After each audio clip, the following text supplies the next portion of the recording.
Goblins are weird, funny little creatures that have had a place in folklore for thousands and thousands of years. There's a fascinating literary history behind these strange creatures, and today I will inform you all about what goblins are, how they originated, how they became what they are today in modern pop culture and literature. So, first and foremost, I'd like to define what goblins are. According to the Encyclopedia Britannica, the word goblin derives from the Greek word kobalos, meaning rogue. This makes a lot of sense when you consider a goblin's role in most folklore. For example, the New World Encyclopedia states that in Germanic and British folklore, goblins are often believed to be either evil spirits or mischievous. And while there are many variations, and different stories depending on each culture, it fluctuates from region to region. They are universally described in one way or another as, these sort of troublemakers, these evildoers. But their behavior is not the only defining feature. Goblins have other things, mainly their appearance. It's another major part of the mythos is their iconic appearance, right? The iconography is very important when discussing this mythological history.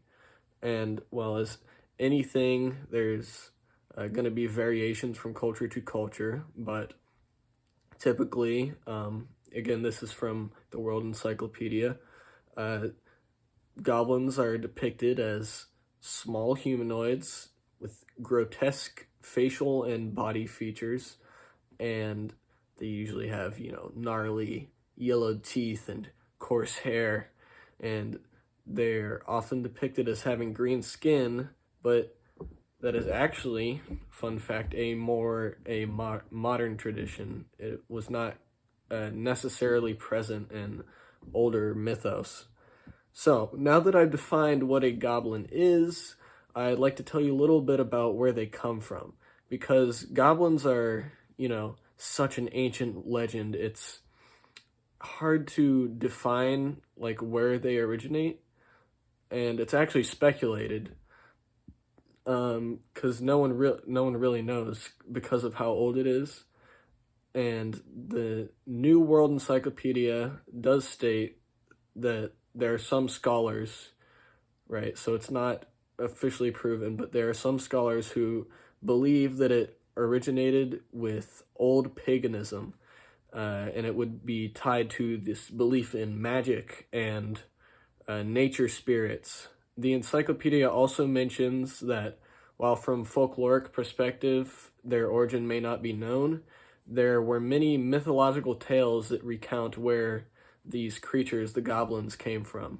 For example, one story states that they originated in France in a cleft of the Pyrenees, and that they left at some point in history and they began to spread throughout Europe. So you have these little creatures spreading out, and of course, goblins are a folklore thing, so that is what that tale is about.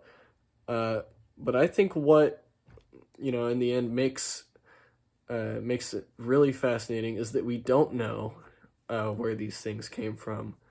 We don't know the true origin of this mythos, this story of the goblin.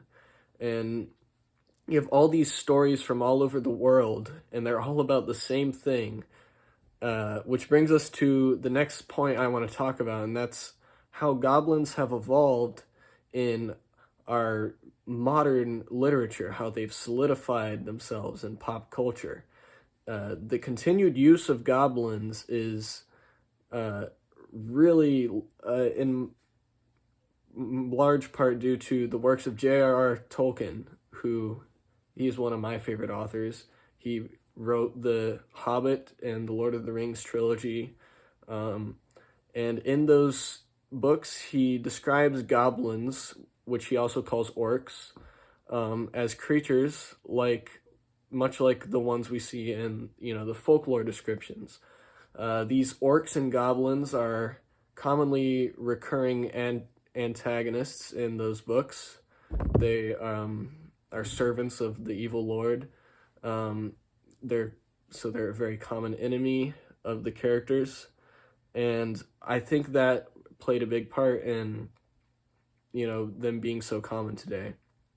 Because of that, they made their way into you know things like games like Dungeons and Dragons, and later in the Lord of the Rings movies, which were widely successful in pop culture.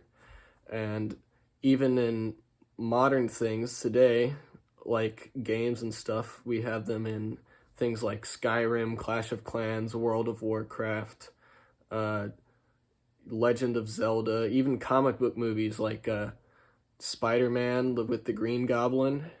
So, in conclusion, I think goblins are a fascinating and strange cultural phenomenon, and the idea that a folklore creature so old and so strange, uh, you know, is still so prominent today, I think that is an excellent testament to the endurance of human storytelling. So I hope you enjoyed learning about the history and origin and influence of goblins. I know it's a really bizarre topic, but that's why I picked it. I thought it would be fun, and I had a lot of fun doing this assignment. Thank you all for listening.